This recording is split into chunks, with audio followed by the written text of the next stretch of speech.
हरि ओम नमः शिवाय। अल्लाह अकबर। रहमते खुदा।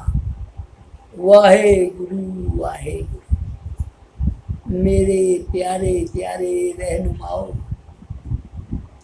आज हम सच कैसे बोलें इस पर विचार करेंगे। हम माता पिता संतों से यही सुनते आए हैं, सदा सच बोलो। किसी ने भी ये बात नहीं बताई कि सच बोलें तो कैसे बोलें, और ना ही किसी पुस्तक में लिखी जिसे पढ़कर हम सच बोलना सीख पाते। अब मैं समझाता हूँ, ध्यान देकर सुनो।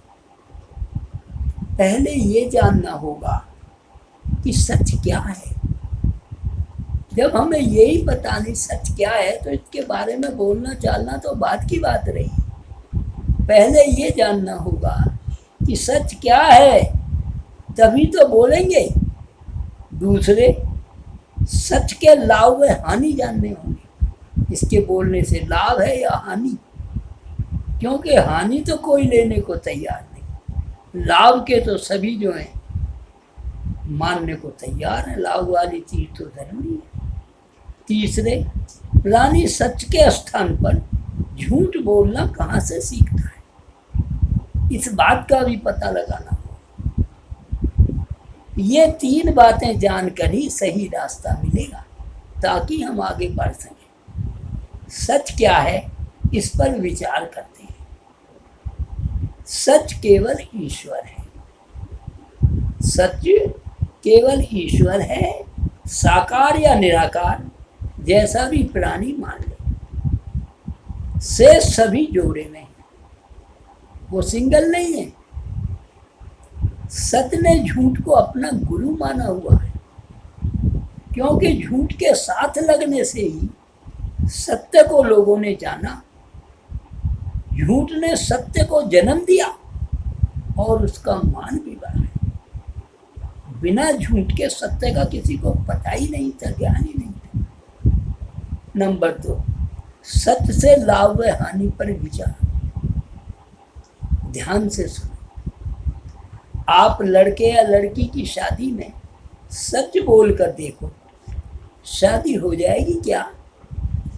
सच्चाई पे आकर तो देखो, इस पर चलकर तो देखो, कितनी कठिनाइयों से जूझना पड़ता है। बंदर को बया ने सच कहा था, घर बनाते तो वर्षा और ओलों की मार न खाते। क्या बचा? घर ही उजड़ गया। अच्छा सच बोला। ग्रंथों में तो सत्य की अनेक मिसालें हैं। शिरोमणि दधीची ऋषि को जब सत्य याद दिलाया गया तो शरीर त्यागना पड़ा। सुनिए, यदि किसी भी प्राणी के जीवन की सच्चाई, इस बात को आप ध्यान से देखिए और अपने पर अपना कर देखिए मेरी बात मैं क्या कहना चाहता हूँ। यदि किसी प्राणी के जीवन की सच्चाई, सामाजिक, धार्मिक सच्चाई, आध्यात्मिक सच्चाई, सेक्स संबंधी और विचारों की सच्चाई, स्त्री हो या पुरुष के सामने दिखा दी जाए तो लड़ने लगेगा या हमें गाली देने लगेगा। अपनी सच्ची सुनी बात को भी झूठ साबित करने में लग जाएगा या फिर उठकर ही भाग जाएगा। हो सकता है समाज के डर से आत्महत्या ही न कर ले। नंबर 3, प्राणी सत्य या झूठ कहाँ से सीखता है? ये गहन अध्ययन की बात है। जब तक हमें जड़ मूल का पता नहीं लगेगा, हम सत्य या झूठ कहाँ जाएंगे? कोई रास्ता ही नहीं मिलेगा। सुनिए जरा ध्यान से, मैंने जो 2 लाइनें लिखी हैं इन पर गौर दीजिए। एक बच्चे से बोला बाप, बेटा झूठ बोलना है बहुत बड़ा पाप। बेटा बोला, पिताजी रामलाल जी आए हैं, किराया लेने का ख्याल आए, मकान किराए का था। बोला बाप, कह दो घर पर नहीं है। बेटा सोचने लगा, क्या पाप पुण्य का अंतर पिताजी यही है? अभी क्या कह रहे थे आप? अभी क्या मुझसे करा रहे हो? सत्य को अपनाओ।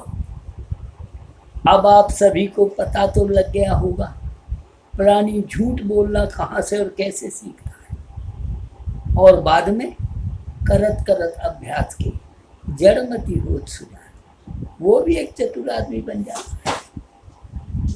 अब प्रश्न ये उभर कर आता है कि हमें करना क्या है। बताता हूँ। सच अपनाने के बाद आपको कोई न तो मित्र बनाएगा और न ही मित्र बनेगा। आप केवल आप ही रहेंगे। देख लीजिए, आप सच बोलना शुरू करेंगे तो ये हालत हो जाएगी। आप केवल आप ही रहेंगे। ये सुनकर आप भी मुझसे ज़्यादा समझ गए होंगे, पर इन सब बातों का अर्थ ये नहीं है कि झूठ को बढ़ावा दिया जाए, सच को छोड़ दिया जाए। खुशी व संतोष का जीवन जीने में हमें स्वयं पहले सत्य की राह पर खुद चलना होगा। माँ बाप सत्य को अपनाना होगा। बच्चे हमें देखकर ही सीखते हैं। समय ज़रूर लगेगा। नौजवानों, आपका सुधरना कुछ कठिन है। चाहोगे तो आप भी सुधर जाओगे, पर जो मैं हालात देख रहा हूँ उसमें मुझे ऐसा ही लगता है कि एक नौजवान पीढ़ी का सुधरना तो बहुत कठिन सा है। आप वृक्ष बन चुके हैं, पर बच्चों को भय मुक्त करके प्यार देकर सच पर ला सकते, ताकि आपका बुढ़ापा तो सुधर जाए। हमारी करनी हमारे साथ, हमसे जो हुआ हम उसे भुगत ही रहे हैं। जरा सोचो, यदि मेरा कहना सही है तो सावधान हो जाओ। आपका अपने जीवन में अपनों के साथ देश का भी भला हो। मेरे साथ जुड़कर तो देखो, निःशुल्क, कोई फीस नहीं। समय दूंगा, आइए, मिलिए, वार्तालाप कीजिए। अब आप अपने कमेंट्स ज़रूर भेजें, अगले वीडियो में ज़रूर निराकरण करूँगा। धन्यवाद, नमस्ते, आदाब, वाहे।